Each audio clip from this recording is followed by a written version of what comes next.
Hello everyone, welcome to Gulshan academy. और आज हम इस वीडियो में डिस्कस करने वाले हैं कट ऑफ के बारे में।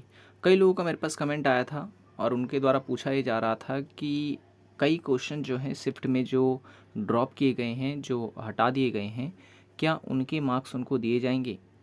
ठीक है, तो उनके लिए मैं बता दूं।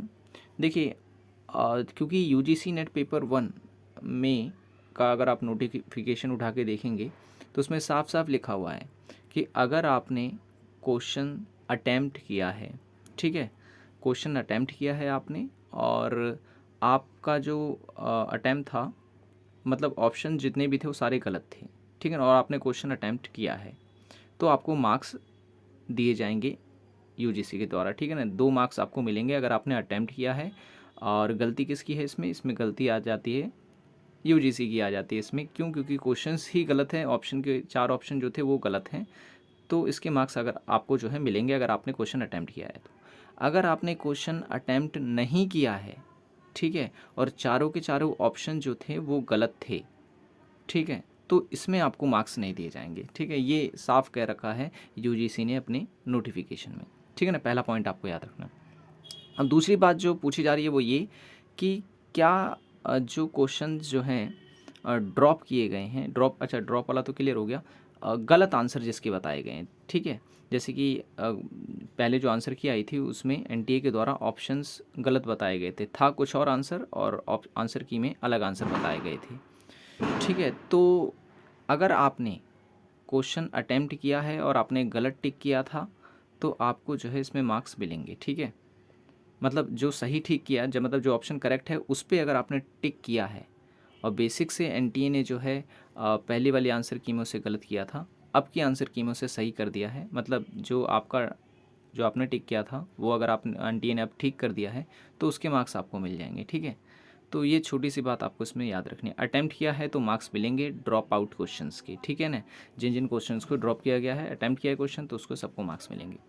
और रही कट ऑफ की बात कि कट ऑफ क्या अब इंक्रीज़ होगी, तो देखें इन कट ऑफ जो है अब बिल्कुल बढ़ेगी ही बढ़ेगी। क्यों? क्योंकि अब अगर आप उठा के देखेंगे तो कई ऐसे सब्जेक्ट हैं जिसमें कई क्वेश्चन जो हैं गलत थे।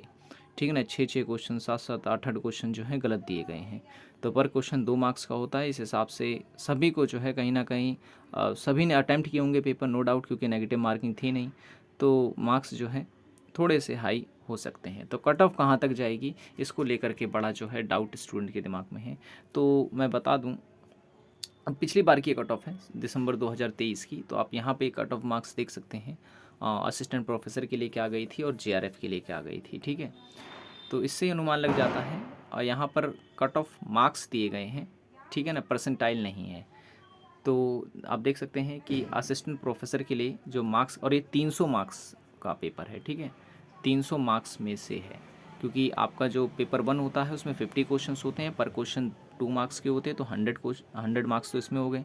और पेपर 2 होता है उसमें 100 मार्क्स होते हैं, और पर क्वेश्चन 2 नंबर के, तो 200 उसमें हो गए। तो इस हिसाब से 300 नंबर का पूरा पेपर होता है, और ये रही आपकी कट ऑफ, ठीक है, 2023 की। तो इसमें से आप थोड़ा सा जो है आप 10 मार्क्स जो है ऊपर करके ही आपने इसकी कट ऑफ देखें, 10 से 15 मार्क्स आपको जो है ऊपर करके ही देखनी है। ठीक है, तो देखें जैसे कि इकोनॉमिक्स की अगर हम बात करें तो पिछली बार असिस्टेंट प्रोफेसर की जो है जनरल कैटेगरी की 154 गई थी, यानी 50% से थोड़ी सी ज़्यादा।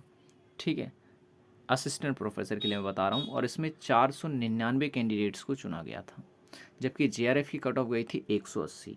ठीक है, मैं जनरल कैंडिडेट की बता रहा हूँ, और इसमें कैंडिडेट कितने सिलेक्ट हुए थे? तो 45 हुए थे। ठीक है, तो इसी प्रकार से आप देख सकते हैं, अगर आप ओबीसी कैंडिडेट हैं तो इतनी गई थी, ईडब्ल्यूएस हैं, एससी हैं, एसटी हैं, पीडब्ल्यूडी में जो भी कैटेगरी आपकी है उस हिसाब से आप अपना जो है देख सकते हैं इसमें। ठीक है, तो ये इकोनॉमिक्स की थी पिछली बार की कट ऑफ। पॉलिटिकल साइंस की भी आप देख सकते हैं, 190 जो है अनरिजर्व कैटेगरी की गई थी, और ओबीसी की गई थी 1674, और जो है ओबीसी कैंडिडेट की असिस्टेंट प्रोफेसर के लिए। जबकि अगर हम बात करें जेआरएफ के लिए तो 216 गई थी, और 206 गई थी ओबीसी एनसीएल की।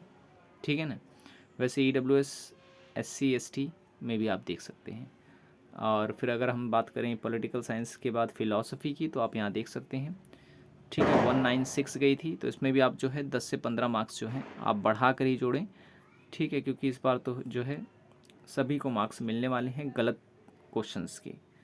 ठीक है, लेकिन अब इसमें ये डाउट आपके दिमाग में आएगा कि अब क्योंकि सबको मार्क्स मिलेंगे तो क्या जो जिन्होंने मतलब कई सारे ऐसे कैंडिडेट्स होंगे जिनके दिमाग में सवाल उठ रहा होगा कि क्या अब सभी का सिलेक्शन होगा, मतलब सभी सभी को फ़ायदा होगा। तो मैं बता दूं बिल्कुल नहीं, इसमें फ़ायदा उन स्टूडेंट्स का होगा जिन्होंने ऑलरेडी पेपर सही किया हुआ है। जैसे मानो एक स्टूडेंट है ए और एक स्टूडेंट है बी। ए स्टूडेंट ने 60 क्वेश्चन सही कर रखे हैं, ठीक है ना, और बी स्टूडेंट ने जो है 50 क्वेश्चन सही कर रखे हैं।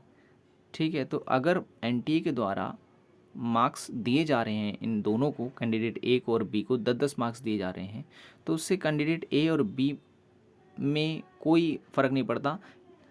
ज़्यादा मार्क्स ए के हैं तो ए को ही फ़ायदा होगा, बी को नहीं होगा। क्यों? क्योंकि उसके 50 थे, 10 ऐड होंगे तो 60 बनेंगे, जबकि ए के 60 थे, 10 ऐड होंगे उसमें तो 70 उसके बनेंगे। ठीक है, तो अगर आपके मतलब मार्क्स ज़्यादा बन रहे थे, ऊपर से एनटीए के द्वारा अगर मार्क्स भी दिए जा रहे हैं तो उससे कोई फ़र्क नहीं पड़ता, आपको ही फ़ायदा होगा उसमें।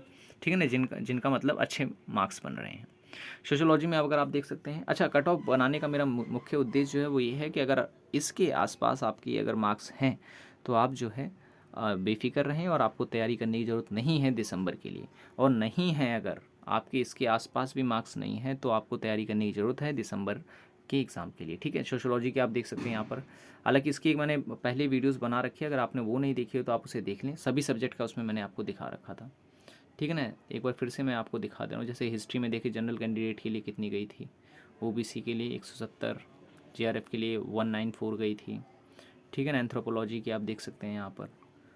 और उसके बाद कॉमर्स की देखें आप, अनरिजर्व की 160 गई थी असिस्टेंट प्रोफेसर के लिए, और जीआरएफ के लिए 184 गई थी जनरल कैंडिडेट के लिए। ओबीसी की आप देख सकते हैं 142। ठीक है ना, ईडब्ल्यूएस, एससी एसटी की आप यहाँ देख सकते हैं। उसके एजुकेशन की अगर हम बात करें तो असिस्टेंट प्रोफेसर की 184 गई थी। ठीक है ना, और फिर उसके बाद सोशल वर्क के लिए अनरिजर्व के लिए गई थी 180 फॉर असिस्टेंट प्रोफेसर, और जीआरएफ के लिए भी 180 गई थी, 180 का नो सॉरी 202 गई थी इसमें। ठीक है ना, सोशल वर्क में आप देख सकते हैं इसमें।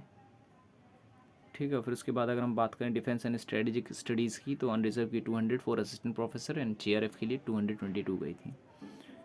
होम साइंस की आप देखें 178 फॉर असिस्टेंट प्रोफेसर और 204 फॉर जीआरएफ। ठीक है ना, होम साइंस स्टूडेंट के लिए।